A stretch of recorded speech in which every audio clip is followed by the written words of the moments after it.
नमस्कार बच्चों, आज के इस वीडियो में हम देखने वाले हैं हिंदी सुलभ भारती पाठ 6 पृथ्वी से अग्नि तक का प्रश्न और उत्तर। तो देखिए यहाँ पे पहला प्रश्न क्या दिया गया है, किसी महान विभूति का जीवन क्रम वर्षानुसार बनाकर लाओ और पढ़ो, जैसे जन्म, शालेय शिक्षा आदि। देखो बच्चों, आपको इसमें करना क्या है ना, कोई महान विभूति मतलब क्या, जिन्होंने कुछ अच्छा काम किया हो, ठीक है, उनके बारे में आप लोग को उनका जीवन क्रम क्या करना है, लिखना है, ठीक है। जैसे कि उनका जन्म कब हुआ, फिर शालेय शिक्षा मतलब उनकी पढ़ाई कहाँ पर हुई, आप उनके स्कूल का नाम लिख सकते हो, ठीक है, और भी चीज़ें उनके बारे में आप लिख सकते हो, ठीक है। तो देखिए यहाँ पर हमने किसके बारे में लिखा है, चंद्रशेखर वेंकटा रमन के बारे में लिखा है, ठीक है।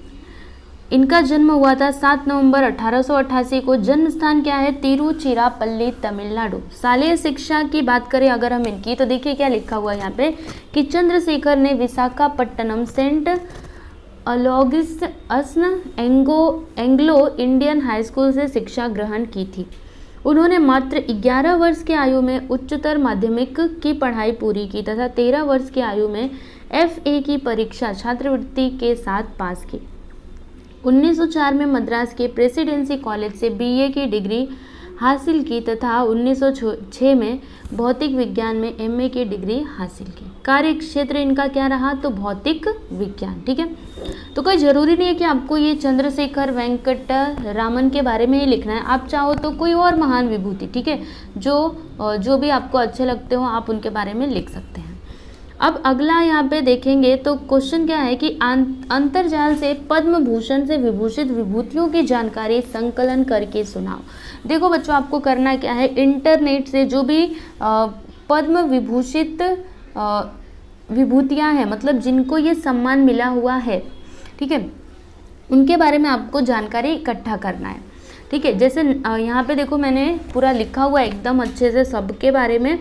देखो जैसे यहाँ पे नाम लिखा है विश्व मोहन भट्ट, स्थान क्या है, राजस्थान, और क्षेत्र क्या, कला संगीत, ठीक है, मतलब इनका क्षेत्र क्या रहा, ये जो है ना ये पद्म भूषण है, मतलब इनको ये सम्मान मिला हुआ है। कौन, विश्व मोहन भट्ट जी। फिर उसके बाद है डॉक्टर देवी प्रसाद द्विवेदी, ठीक है, तो ये इनका स्थान क्या है, उत्तर प्रदेश, और साहित्य इनकी क्या, साहित्य शिक्षा, ठीक है, इनका क्षेत्र क्या है, साहित्य शिक्षा। फिर HRH प्रिंसेस महाचक्री सिरिनधोर्न, तो स्थान क्या है, थाईलैंड, ये विदेशी थे, ठीक है, साहित्य शिक्षा इनका भी क्षेत्र है। फिर चो राम स्वामी मरणोपरांत, ओके, मरणोपरांत इनको ये सम्मान मिला, जो कि तमिलनाडु के थे, और इनका क्षेत्र क्या है, साहित्य शिक्षा पत्रकारिता। फिर तेहमतन उदबाडिया, तो ये महाराष्ट्र के थे, एंड इनका क्षेत्र क्या था, वैद्यकीय। फिर रत्न सुंदर महाराज, तो स्थान देख लो गुजरात, और क्षेत्र क्या, अन्य आध्यात्म। 7वां स्वामी निरंजन नंदा सरस्वती, स्थान क्या, बिहार, और क्षेत्र क्या, अन्य योग, ठीक है। अब मैं आप लोग को यहाँ पे आगे का क्वेश्चन बताना चाहूँगी। तो मैंने समझा, देखो बच्चों ये जो पार्ट है इसे पढ़ने के बाद आपने क्या समझा उसके बारे में आप लोग को बताना है। तो उत्तर देख लीजिए, अगर लगन सच्चे और इरादा पक्का हो तो विपरीत परिस्थितियों में भी कठिन से कठिन लक्ष्य को प्राप्त किया जा सकता है। सही है ना। ये पाठ पढ़ने के बाद हमने यही तो सीखा कि अगर आपके अंदर लगन है, अगर आप किसी काम को सच्चे मन से करना चाहते हो तो ज़रूर से आप उस काम को कर पाओगे। जरा सोचो और चर्चा करो, क्या बोला गया यहाँ पे, यदि मैं अंतरिक्ष यात्री बन जाऊँ तो। देखो बच्चों, यहाँ पे आपको चर्चा करने के लिए बोला जा रहा है। सोचिए, अगर आप अंतरिक्ष यात्री बन जाएंगे, ठीक है, तो क्या होगा, इसके बारे में आपको थोड़ा सा लिखना है। तो देखिए यहाँ पर हमने लिखा हुआ है, मैं आपको बताना चाहूँगी, ये देखो यहाँ से लेकर के यहाँ तक, ठीक है। तो चलो मैं आप लोग को पढ़ के भी बता देती हूँ। मैंने भारतीय मूल के अंतरिक्ष यात्रियों राकेश शर्मा और सुनीता विलियम्स के बारे में काफ़ी कुछ सुन रखा है। दोनों, ये मैं नहीं बोल रही बल्कि आप बोल रहे हो, ठीक है, आप अपने ऊपर लेकर के देखो। दोनों के बारे में गूगल पर दिलचस्प जानकारी प्राप्त करने और TV चैनलों पर कई अंतरिक्ष संबंधी कार्यक्रम देखने के बाद मेरे मन में भी अंतरिक्ष यात्री बनने की प्रबल इच्छा जाग उठी है। अगर मेरा सपना साकार हो जाए और मैं किसी दिन सचमुच अंतरिक्ष यात्री बन जाऊं तो सबसे पहले यही जानना चाहूँगी कि अंतरिक्ष हमारी पृथ्वी और प्यारा भारतवर्ष दिखता कैसा है? अंतरिक्ष यान में मैं यह पता लगाने की कोशिश करूंगी कि यात्री वहाँ कैसे रहते हैं, यान के अंदर दिन रात का पता कैसे चलता है, वहाँ गुरुत्वाकर्षण का प्रभाव कैसा होता है, यात्री खाना कैसे खाते हैं और उनकी दिनचर्या क्या होती है, उनका शौचालय और शयन कक्ष कैसा होता है। लेकिन मेरा मुख्य कार्य अंतरिक्ष में जाकर जरूरी शोध कार्य करना होगा।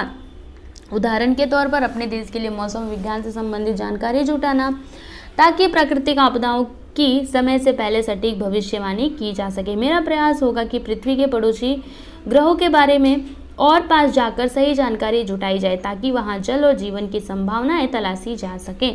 लेकिन यह सब करने के साथ साथ मैं अंतरिक्ष की सैर भी करना चाहूँगी। ठीक है, तो ये तो अगर आप कुछ और चाहते हैं तो आप अपने बारे में लिखिए। ठीक है, कोई प्रॉब्लम नहीं है, चाहो तो इसको भी लिख सकते हो, नहीं तो अपने से भी लिख सकते हो। अब यहाँ पे अगला प्रश्न क्या है? हम विज्ञान के लोकवासी। अच्छा, विचार मंथन, अभी इसके ऊपर आपको विचार करना है। तो देखिए मैंने यहाँ पर लिखा हुआ है, इसका उत्तर मैं अभी पढ़ नहीं रही हूँ, आप देख लीजिएगा।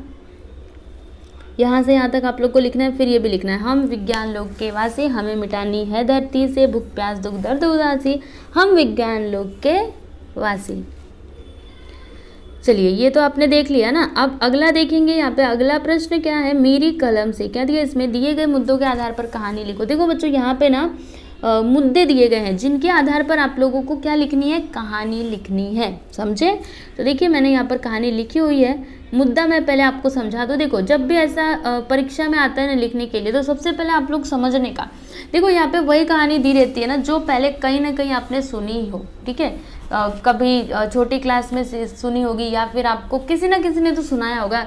ठीक है, तो जब आप इस मुद्दों को एकदम ध्यान से पढ़ोगे, ध्यान लगा करके पढ़ोगे, तब आप समझ जाओगे कि यहाँ पर किस कहानी की बात की जा रही है, और फिर आप उसके बाद ये कहानी लिख पाओगे। ठीक है, जैसे यहाँ पे पहला देखो, गांव में मेला देखने वालों की भीड़। पूरा पढ़ो, हाँ, पहले ये नहीं कि एक पढ़ा और सोचने लगो कि कौन सी कहानी है, फिर तो नहीं ढूंढ पाओगे। पूरा पढ़ो एकदम अच्छे से। सड़क पर प्रवेश द्वार के बीचों बीच बड़ा सा पत्थर से टकराकर छोटे बड़ों का गिरना पड़ना, बहुत देर से लड़के का देखना, लड़के द्वारा पत्थर हटाना, उसके नीचे चिट्ठी पाना, चिट्ठी में लिखा था पता नहीं, वो हमको नहीं पता, पुरस्कार पाना, सीख और शीर्षक। समझे? तो देखो ये कहानी, ये जो यहाँ पे मुद्दे दिए गए, इसको पढ़ने से थोड़ा थोड़ा आपके दिमाग में आइडिया ज़रूर आया होगा कि ये कहानी है किसके बारे में, है ना। गांव में मेला देखने वालों की भीड़, सोचिए मेला लगा होगा, फिर सड़क पर प्रवेश द्वारा बीचों बीच बड़ा सा पत्थर होगा, फिर पत्थर से बीच में अगर रास्ते में पत्थर रहेगा तो लोग टकरा के गिरे पड़ेंगे ही, है ना। फिर बहुत देर से लड़के का देखना, मतलब एक तरह से हमको समझ में आ रहा है कि वो लड़का बहुत देर से उस पत्थर को देख रहा था। फिर लड़के द्वारा पत्थर हटाना, तो लड़के ने उस पत्थर को हटाया, है ना। समझ में आ रहा है आप लोग को? तो इस तरह से आपको समझना चाहिए। ठीक है, अगर आपके एग्जाम में आता है तो आप इस तरह से कर सकते हो। वैसे ये कहानी मैंने पूरा एकदम अच्छे से लिखा हुआ है, मैं आप लोग को दिखाना चाहूँगी। ये देखो यहाँ से यहाँ तक, पहले आप इतना स्क्रीनशॉट ले लो, फिर आगे का दिखाती हूँ। आगे देखो, आगे का। ठीक है, सीख भी आपको लिखना चाहिए कहानी में। हमें मेहनत करने से पीछे नहीं हटना चाहिए। समझ में आया? आपको कभी भी पीछे नहीं हटना चाहिए मेहनत करने से। अब इसमें एक और यहाँ पे प्रश्न दिया गया है, सही विकल्प चुनकर वाक्य फिर से लिखो। तो पृथ्वी प्रक्षेपण के लिए श्रीहरिकोटा, इसमें क्या आएगा? श्रीहरिकोटा अंतरिक्ष केंद्र में विशेष सुविधाएं स्थापित की। फिर ख है, सिर्फ 600 सेकेंड्स की भव्य उड़ान ने हमारी सारी थकान को एक पल में धो डाला। यहाँ पर क्या आएगा? सेकेंड्स। फिर यहाँ पे दूसरा प्रश्न देखो, 3-4 वाक्यों में उत्तर लिखो। इसमें च है, भारत को चुनिंदा राष्ट्रों के समूह में किसने पहुँचा दिया? बताइए, भारत को चुनिंदा राष्ट्रों के समूह में किसने पहुँचाया? तो इसका उत्तर देखो यहाँ से यहाँ तक लिखा हुआ है कि 25 फरवरी 1988 को जब भारत ने पृथ्वी उपग्रह का प्रक्षेपण किया, तो इस रॉकेट विज्ञान के इतिहास में एक युगांतर कार्य घटना के तौर पर देखा गया, और यह देश के लिए एक नई उपलब्धि थी। निर्देशित मिसाइलों के क्षेत्र में एक आत्मनिर्भर देश के रूप में भारत के उद्यम ने संसार के सभी विकसित देशों को विचलित कर दिया, जिसके फलस्वरूप सामर्थ्यशील नागरिक, अंतरिक्ष उद्योग और व्यवहार मिसाइल आधारित सुरक्षा प्रणालियों ने भारत को चुनिंदा राष्ट्रों के समूह में पहुंचा दिया। अब अगला प्रश्न यहाँ पर देखेंगे, तो टीम के साथ डॉक्टर कलाम जी ने कौन सा अनुभव बांटा? देखो, जो टीम थी उनके साथ डॉक्टर कलाम जी ने कौन सा अनुभव बांटा, इसके बारे में आप लोग को बताना है। तो इसका उत्तर देखिए मैंने यहाँ पर लिखा हुआ है, आप लोग लिख सकते हो, है ना। आप लोग को पूरा एकदम साफ साफ सब कुछ दिखाई दे रहा है, तो आप लोग लिख सकते हैं। स्क्रीनशॉट ले लीजिए। फिर आगे चलिए, आगे देखते हैं। तो आगे यहाँ पर क्या है, रक्षा मंत्री ने डॉक्टर कलाम जी से कब और क्या पूछा था। तो क्या पूछा था, इसका भी उत्तर देखिए यहाँ पर लिखा हुआ है, ये देखो। आगे यहाँ पर है भाषा की ओर। तो इसमें क्या दिया गया है, दाएं पंख में उपसर्ग तथा बाएं पंख में प्रत्यय लगाकर शब्द लिखो तथा उनके वाक्य बनाओ। देखो बच्चों, आपको करना क्या है, ये जो बायां और दायां पंख दिया गया है ना, इसमें आपको क्या करना है, देखो बाएं पंख में प्रत्यय लगाना है। अभी प्रत्यय का मतलब क्या होता है मैं आपको बताती हूँ, थोड़ा रुको। हाँ, बाएं पंख में आपको प्रत्यय लगाना है और दाएं पंख में क्या लगाना है, उपसर्ग लगाना है। ठीक है, तो उपसर्ग मतलब क्या होता है ना, जो वाक्य जो आपका शब्द रहता है, जो उसके शब्द के आगे लगता है उसको क्या कहते हैं, उपसर्ग। ठीक है, जो आगे लगे वो उपसर्ग, और प्रत्यय क्या होता है, जो पीछे लगे वो क्या होता है, प्रत्यय होता है। ठीक है, तो यहाँ पर जैसे एक उदाहरण के तौर पे ये पूरा अच्छे से करके दिया गया है आपके टेक्स्ट बुक में। देखो, दिन, दिन के आगे लगा दो प्रति, तो क्या हो जाएगा, प्रतिदिन, और दिन के लास्ट में लगा दो भर, तो क्या हो जाएगा, दिन भर। अभी इनका वाक्यों में भी प्रयोग करना है। तो मैं प्रतिदिन खेलता हूँ और दिन भर नहीं खेलना चाहिए। ठीक है, इस तरह से आप लोगों को करना है।